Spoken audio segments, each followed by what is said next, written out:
I love it. Here we go. It's Wednesday, 3 o'clock. We're live. Hi, everyone. Thank you for being here. My gosh, I'm so grateful. I love Wednesdays. And this Wednesday was one of the best Wednesdays ever. Okay, so Tiff and I, we go on a date every week. Usually it's on Thursdays. But this time we did it on today. So what we do is I take the kids to school, drop them off, I come home, I get mama, and we went down to the Hotel Bethlehem. We rent a room, we have breakfast. Oh my God, I love that redhead. Never stop going on dates. Never. I don't care how long you're married. Stay on dates, guys. Hi, everyone. Randy Dietrich, Blue Ridge Winery, where the mission is to add value to people's lives, period. God, I got a really fun talk for y'all today. I hope you enjoy this. Yo, Marita, I see ya. I see ya. Yo, what's happening? So the question of the day is this. Here we go. Hey, Pamela, I see you there. Thanks, guys. Man, thanks for making this possible. Yo, Jennifer, I see you. So the question of the day, hi, Marie. Guys, thank you. Thanks for the hearts. Thanks for the support. I'm going to make this the best summer everyone has ever had. Holy cow. I love that. Steven, yo. The question of the day, here we go. What is the most essential job in the world? There's been a lot of talk about essential jobs, hasn't there? So I'm up at the house last night. I'm thinking, what is the most essential job the world has? What is it that if this job, if no one did this job, the world would go, to a halt, right? What is it? You want to take a guess? What is the most essential job in the world? The answer is motherhood. You with me on this? Cheers to the moms. I mean, if it wasn't for the moms, there would be no, oh, Ralph, I'll see you on Friday, Ralph, man. I was just down to your place this morning. So the answer is motherhood. Happy Mother's Day, guys. God, I love y'all. Happy Mother's Day. I love my mom so much. We're going to talk about Mother's Day. We're going to talk about moms. We're going to talk about the power of moms today and the impact that they have on the world. And I have a special guest here today, right? Oh my God, I got a special guest, guys. At the end of this talk, we're going to open up to a conversation with a special guest. You're going to love this. Oh my God, you're going to love it. Okay, so did you know that that mother is actually a verb? You can look it up. Mother is a verb. It's something you do. It's not necessarily something that you are. So mother is a verb. I love that. So here's the moms of the world. Cheers to the moms. And you know what? God can't be everywhere. So guess what he did? He invented moms. They're everywhere, right? Mom has eyes in the back of their head, don't they? Yo, Arlene, I see ya. God, I love my mom so much, guys. You have no idea. God, I love my mom. It seems like no matter how much I would tell her I love her, it always was more than that. Are you with me? God. My mom's name was Sandy Dietrich, and she lived for 57 years. And I can tell you all that the last 15 years of my mom's life, she was paying a price so unbelievably big that today we still don't know how big the impact was. God, thanks for the hearts. Hey, Judy. My mom. I wish you all could have met my mom. There's a couple people that come to the winery and they go, I knew your mom. Holy cow. Everything that's great in my life, you know, anything that might be successful, that's portrayed as successful to the world, it's not me, it's my mom. Mom was planting the seeds. I hope to live up to the greatness that my mom was. That's my goal. You know, think of this. Motherhood, it's the biggest gamble the world can offer. Every single mother, she enters the unknown. It's scary. It's long. It lasts for 9 months, and according to Tiff, it can be painful at times, right? I wouldn't know, but according to Mama, becoming a mom is the ultimate act of optimism. Are you with me on that? You don't know. You don't know, but you're so in love. I can tell you, Tiff and I loved our babies before they came into the world. My God. Hey, Tina, how are you? I changed up the talk a little bit. We're gonna do the one I was talking about next week. Moms understand what their children say before they can even say it, right? They got this ability, right? Moms are the beginning of every single thing in the world. I say it every Mother's Day. The world owes itself to great moms. You see, when I was 7, my mom decided to take a new direction for our life. I'm going to get a little personal here because my mom, wow. My mom changed my life, my brother's life in ways, holy cow, I still don't understand how big it is. My brother and I and my mom, we lived in a shelter down in Easton. Mom decided on that day, she goes, that's it. She said to us, she goes, guys, we are going to live a life of greatness. She goes, if you can think it, you could write it down. If you wrote it down, you'd set yourself a goal. If you can set a goal, you can achieve a goal. That is how we're going to live our life. My brother and I, we had no choice. Mom was a force. But the problem was, about 6 months later, Mom was diagnosed with shingles, and then about 6 months later, diagnosed with lymphoma. My mom lived with cancer for 20 years, guys. And man, when I tell you that my mom was the most upbeat, positive, enthusiastic, joyful person you would ever come across, I mean it. If you think I'm excited, y'all should have met my mom. You'd be like, oh my God, Mom, just relax. It's a sandwich. I mean, my mom was bouncing off the walls about everything. I'm sleeping compared to my mom. My mom was that joyful. My mom was a role model for me before I even knew what the word meant. My mom worked so hard and so long. When you're a single mom, it's hard. I remember Mom getting up at 4 in the morning to cook dinner for that night. Mom would drive us to somewhere to get us for the day, and then she'd go to work and she'd be picking us up at 10 o'clock at night. The world owes itself to great mothers. My God. So don't ever ask a mother if they work. Do me a favor. Don't ever ask a mom with one or more young children if they work. Oh my God. Yes, they work. They work for 80 to 90 hours with no pay, no time off, very little sleep. There is no weekends, and they do this for 18 years straight. Never ask a mom if they work. Holy cow. Are you with me on that, right? Any mother out there could perform the job of several air traffic controllers with ease. They could go, da, da, da, da, da. You got that, right? The phrase working mother, well, that's kind of redundant. Let's never say that. You with me? I love it, Jennifer. I am with you. Here's to the single moms out there. God. So, my mom, like I said, if you thought I was upbeat, I love the hearts, guys. Thank you for that. My mom was the most joyful woman you'd ever come across. When I say joy, I mean it. My mom didn't have a lot of pleasure in her life, and she made sure that my brother and I were fully aware of the difference between joy, happiness, and pleasure. They're not the same by far, right? If you think about this, they are very different. Yo, Sandra, how are you? They're so different. That was my mom's name, by the way. So different. My mom had very little pleasure. When you're struggling in life and you're as poor as you could be, you don't have much pleasure, but she had tons of joy. My mom would say to me, Randy, no one can touch your joy. You own it. It's on the inside of you. No one can control it but you. Mom proved that point. And Mom would say to me, pleasure is always surface related. In other words, you drink good wine, it feels good. You take a warm bath, it feels good. She would say to me, never set a goal rooted in pleasure, Randy. Always set your goals rooted in long-term joy. That way they last.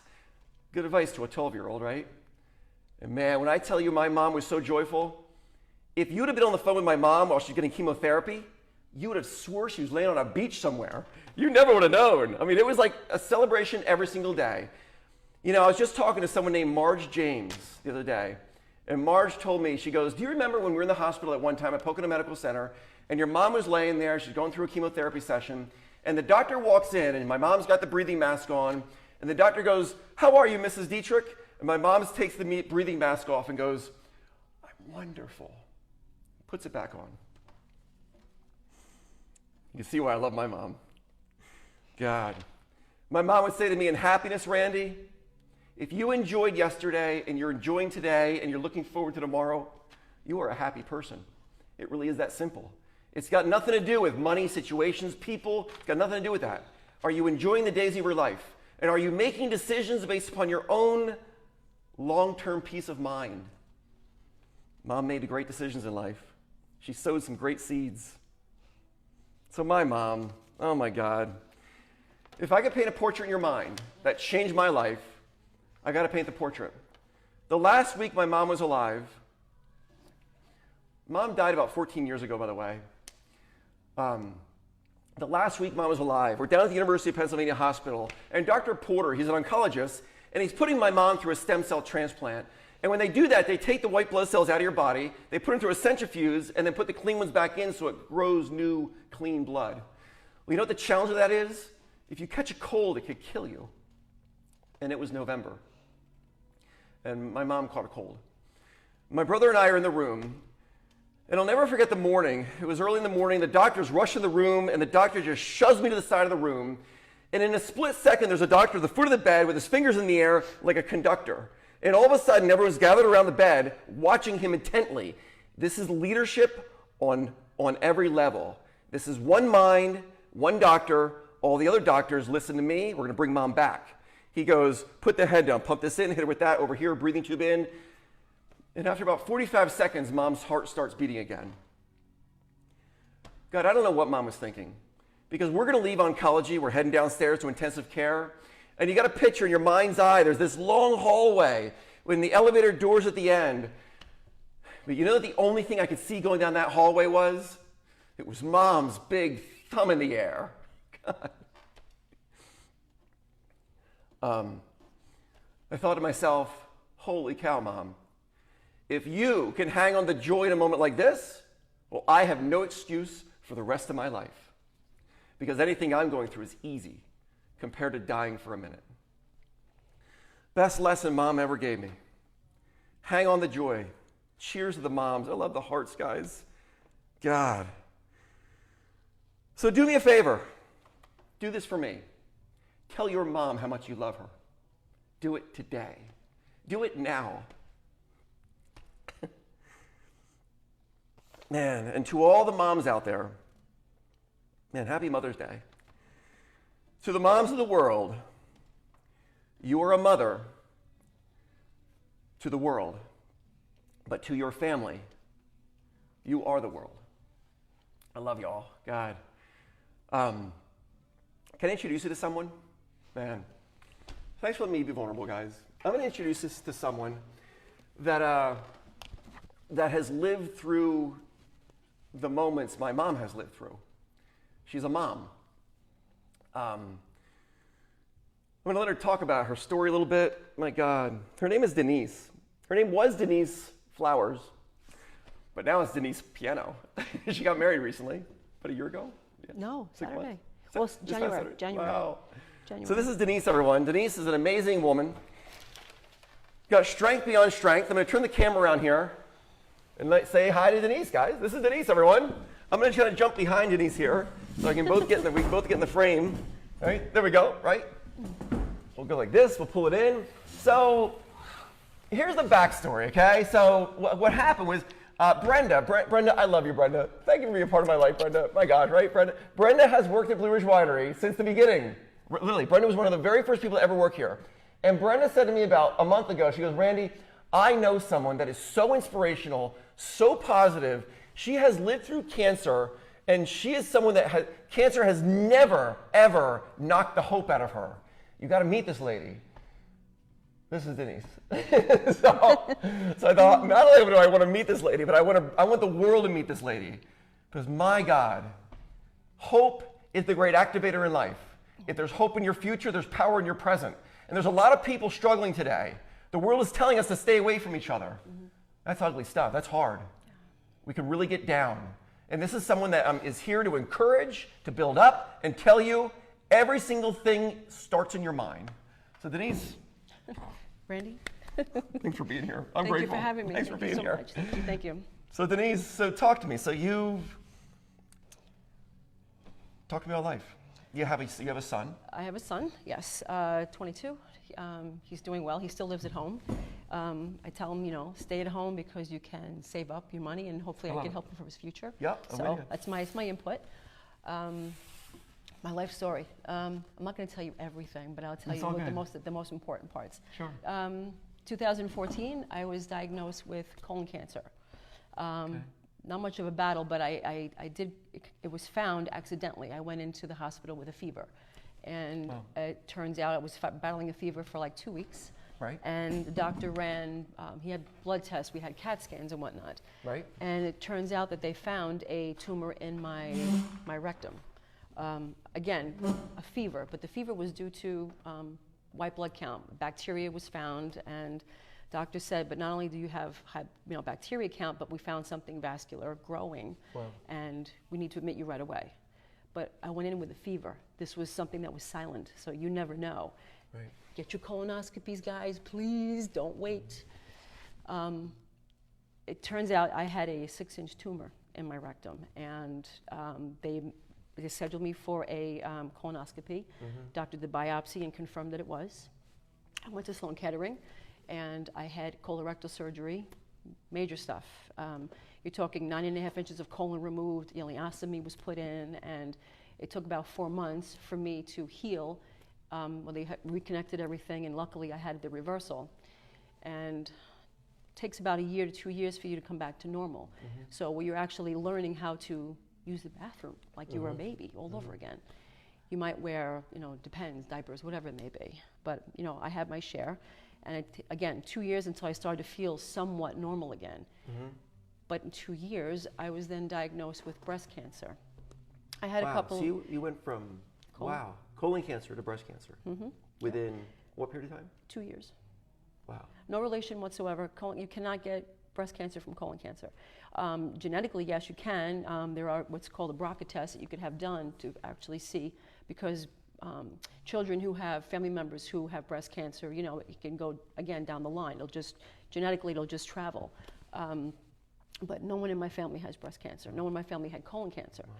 What I did find out was that skin cancer is definitely, there's a relationship where skin cancer, and it could be as simple as a basal cell, which is precancerous, can lead to, or it's linked to breast cancer, which I already had. I had one basal cell. So, so that was 2016. How did your son deal with this?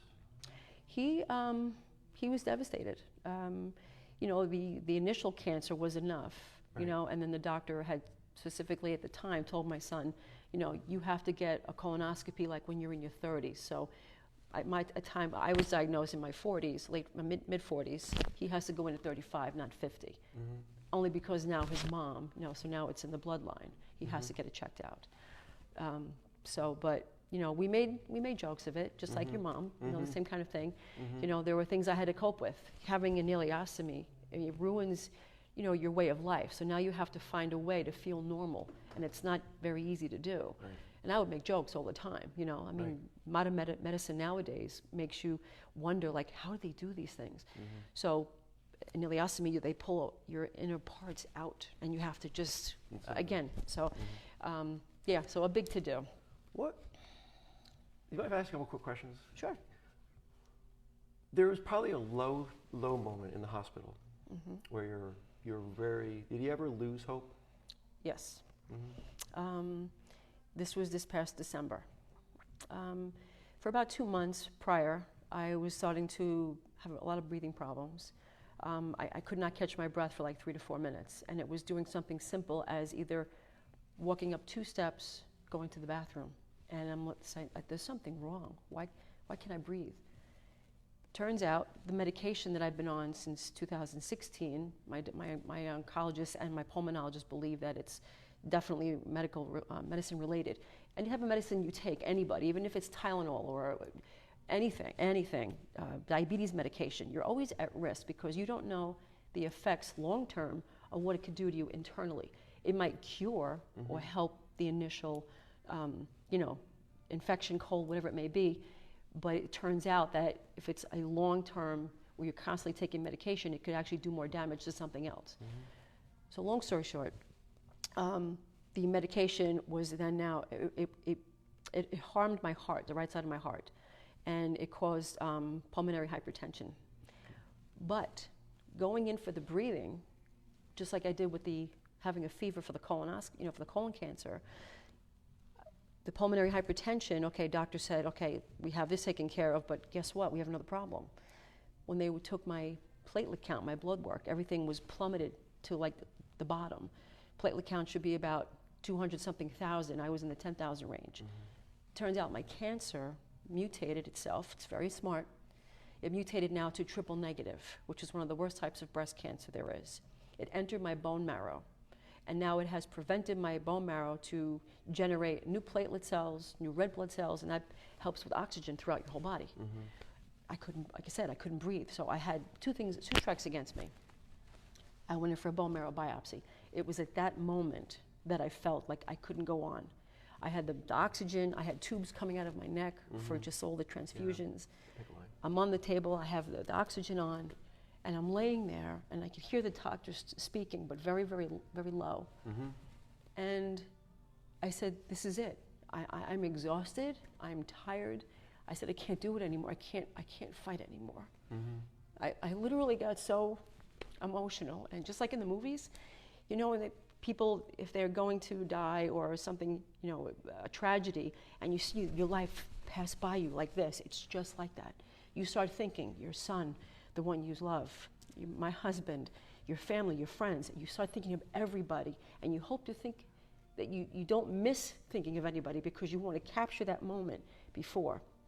And I said to myself, if I don't leave here, I at least know in my heart that everyone does love me. And if I can't say goodbye, then this is what it is. And I closed my eyes thinking I was never going to wake up. So, again, I don't know how much time had already passed, but the next thing I knew, I opened my eyes, and I'm looking up at my hospital, you know, I'm in my hospital bed now. Yeah. I look up in the room, I look around, and I said, and I just started crying. And I said, okay, I look up, I go, I got it, I heard you, I'm not giving up. Now I know I have to fight. If you haven't taken me now, that means you're not ready for me, and my job is not done yet. So what is it? There's always a purpose for everybody, correct? So my purpose now, what I've been through, and again, if I can do it, anybody can. I've always believed that, you know, there's always a reason for something to go on. There's some kind of education or a learning experience. And I've been through enough to know, and again, I'm humbled now. I'm so humble about everything that it doesn't matter what I see, what I do. All I want to do is just share a piece of me somehow to say, you got it. You need the strength, and you're going to find it, because if you want to live, if you want to be happy, you muster up a way to do it. And if I can, I was at my worst. I didn't think I would be here right now. The medication, the chemo was a trial, and in 3 months' time, I was at least 90% better than where I was. Wow. But it all started here. It all started here. It's not the medication, it's your mental state of mind. It's the way you need to feel about yourself, people that support you. You need to embrace it in order for you to move forward. And really, that's all it is. It's simple. Yeah, you know, they say that the happiest people in the world live their life as if they've lived it once and they're living it again. That's right. And you just said that you actually are that today, because you've reached a point where you go, I'm now going to die. Yeah. And you were there, and now we're going, okay. You know, in writing today's talk, there was a segment I was going to put in there about we should remember every day that we wake up. Imagine if your loved ones did not wake up. That's right. All of a sudden, who cares about anything else? Right. Perspective matters so much. Yep. And you're talking about perspective here. Absolutely. Yeah. So you've done some things recently that has implications of living for 20, 30, 40 more years. So talk to me about this. So you got married a month ago. I got married in January, and we just celebrated the wedding this past Saturday at Hotel Bethlehem. Great place. I love it, right? And you know, I met this man, and I met him in 2018. I took a chance. I did not know if I was going to be fortunate enough to meet someone, knowing that I had cancer. I said, who's going to want the baggage? I mean, I had an older son who was old enough to take care of himself, but this is baggage. This is risky. You know, it's like, how do you take on something like that? You know, again, a risk. So I went on a social dating website, and it was called Zoosk, and it was for about 2-3 days. And he reached out to me. He said, you know, love your profile, you know, great, beautiful pictures, you know. And it was a simple one-line thing, you know, hi, how are you? My name's Pat, great profile, that's it. And I responded back a day later. And I didn't know where this was headed at all. And we started conversing through the website, but it was 2 weeks later, since we were continuing, I had said, hey, do you want to switch phone numbers? We'll talk that way. So anyway, again, a long story. But after 2 weeks of conversation, he had finally asked me on a date. And it was only at that point in person that I would describe, you know, what's going on with me. And I thought, oh my gosh, you know, I'm nervous as heck. What's this guy going to do? Like, you know, pick up and just leave the restaurant now, you know? Right. But luckily, love of my life, after a few dates, he asked me to be his girlfriend and took a chance. He said to me, you know, Denise, he said, what difference does your life, what difference does it make you versus me? He goes, okay, you have cancer. And he did research on it to understand it. He said, but you having cancer, don't know your timeline. You don't know how long, you know, you're going to fight it, obviously, treatment. He says, but I could have a car accident. I could walk off the sidewalk tomorrow, and my life could be over. So he said, it's not necessarily just you. He goes, so what makes you different than me? And it was at that moment that I said, oh my gosh, he's so right. Because life is so short that none of us know exactly when. Our paths are already laid out for us by the unknown. And that's why I say don't take life for granted. You need to be humble. So don't an illness or a tragedy or you know, a devastation turn you into somebody that you should be. The moment you wake up every morning, open your eyes, that's when you need to be, you realize humility. So I'm here, I'm breathing. What could be more important? So with you. Do you know what I'm saying? So with you. So why does it have to take this? I'm a better person because of it, and you know, the powers that be are the ones who are my greatest teacher. Personally, I think that, yes, it may make you a better person than what you are, but don't let it get to that, because if you're not humble, life is going to humble you, you know, in an instant, in an instant. But yeah, so now we're moving forward. I'm recently married. I'm happy as a pig and poopy. You know what's awesome? You know what's neat though? You talk. It seems like you have. Like there was a specific day that all of a sudden you began a brand new life, and the cancer caused this to happen. Yes. Because you reached a point where it was over, and my life is over, and a new one started. And you just used a word. He asked me to be my girlfriend. Like, it's like you're 18 again. How neat is this? I was like, where's the ring? Right? Where's the ring? You know? I mean, and he's watching right now, too. I love So, that. yeah, he's there. He's there. I love it. I love it. I love you, honey.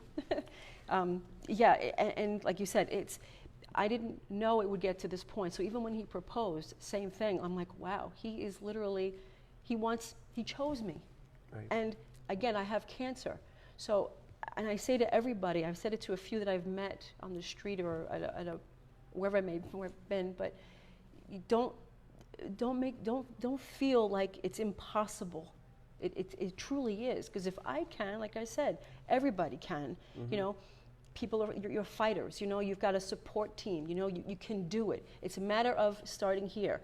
Nobody would ever know that I have terminal cancer. It's stage 4. I don't know when my time is going to be up. But I can guarantee you that I'm going to live my life. And yeah, the decision to live and to do everything, my husband, we talk about it all the time. We're going to do what we want, when we want, how we want to do it. Man. You just have to do it. Right. Okay? God. So again, I don't look like I have cancer.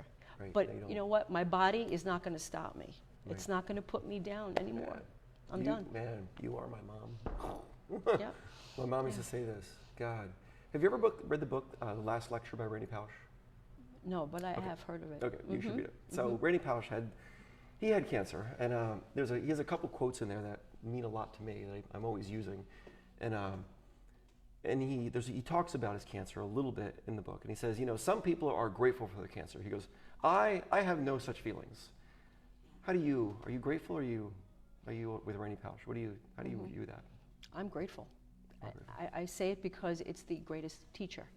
Okay, it's made me a better person who I am today. Right. So I've embraced it. I've accepted that I have cancer. And what do? I walk around, sometimes I forget that I have it. I think like, oh, yeah, it's diabetes. Right. Again, mind over matter. So yeah, grateful that I have it, because I'm able to move on with my life in such a different light now than ever before. And that's why I say, don't let this be something that's going to control you, control who you are. You have to be grateful, okay? Again, gratitude, humility, okay? Do away with the selfishness and arrogance. I mean, today's society is evil, and it's whoever, you know, the president is and the governments and all that stuff that control the minds of everybody, and everybody picks a side. But what does it start with? This was a world that was created for us. So what are we doing to it? It has to start somewhere, and and this is where it starts. Right, it does. I'm with you. You know? You ever hear the saying, be grateful for what you have in your life before life teaches you to be grateful for what you lost? Absolutely. Right. Oh, yes. I'm with you. Yeah, definitely. Oh. What's the future look like? Future. Near future, long term? Yeah. live. Live. Do you have trips booked right now? No, we've been discussing it. COVID's been so crazy. We've tried several times to actually book something down south. A lot of places that would do VRBO have already said no, and we've had to get our money back. But we're looking to probably do something next year. So no honeymoon this year. Just maybe have some like weekend things coming up. Maybe something in June. But you know, it's spending quality time and doing what you want. The person diagnosed with cancer today, if you could say something to them, what would you say to them? I would say don't give up hope. I would say trust in yourself, knowing that not that it was for a reason, but it's for a purpose. It's something that, again, God, man up above, and I use that term lightly, you're never given anything that's bad. You're never given diseases, okay? It's unfortunate that somehow, some way, whether we get sick, disease, cancer, illness, a tragedy, you get injured. It's because it's a step in your path that had to bring you to a certain point of understanding why it happened. And it's up to us to find out why, because we'll never get the answer. You have to take the moment, learn about why this became a piece of me. Why did it have to? People always, who get cancer and get diagnosed, they say, why me, why me, why me? Why you is because you have to be, you need to become stronger. You probably need to be someone who has to learn about yourself more, okay? What kind of patience you have, what kind of strength you have. That's all I could say. It's nothing more than becoming a better you, okay? It works, Randy. It really does, because you have to embrace it. You go through the emotions of, you know, oh my gosh, and you drop to the floor, your knees buckle, and you say, oh my God, what am I going to do? I remember. You have to pick yourself up, and you have to just deal with it. You have to cope. Trust in the doctors and the teams that you have, the medication. There's always going to be plan A, plan B, okay, which my doctor has in place. If one doesn't work, there will be another. But it starts here. It starts in the mind. Yeah. You have to be confident enough to know that you can do it. Can I confirm what you just said there real quick? Yeah. So, hi guys, boy oh boy. So, what Denise just said there sent chills and makes my body jump, because like I said, my mom had cancer. My mom died of cancer. And when my mom died, there were 3 thoughts that shot through my head, back to back to back in the room. The first thing that happened, when I ran into the room, my mom was in ICU, and I knew it happened before I walked in the room, because the nurses were standing outside with their head down. And I walked in, and the room was hysteria. My brother was there crying. There's Donna, mom's sister, Franny Pace, mom's friend. Diane was there, mom's other sister. And my mom was the strongest Christian you ever could imagine. My mom loved Jesus more than anything in the world. You know what the first thing I couldn't get in my head was? I go, guys, if you all could see what's happening right now through mom's perspective, you would all stop crying. Peace went over the room. First thing that I thought was, I can't die with you. I have to live. The third thing was, holy cow, Mom. Wait till you see what you've created. Holy cow. Hope I can live up to it, Mom. Thanks for being here. You have. Thank you. Thanks for being here. Thank you, Randy. Thank you. Thanks, y'all. We love y'all. Thanks for being part of our life. Happy Mother's Day. Really appreciate your mom. Tell her you love her. Say it today. Do it now. Absolutely. Write a letter. Do it today. Love y'all. Absolutely. Bye, everyone. Thanks for being here. Bye, We're guys. grateful. Bye, y'all.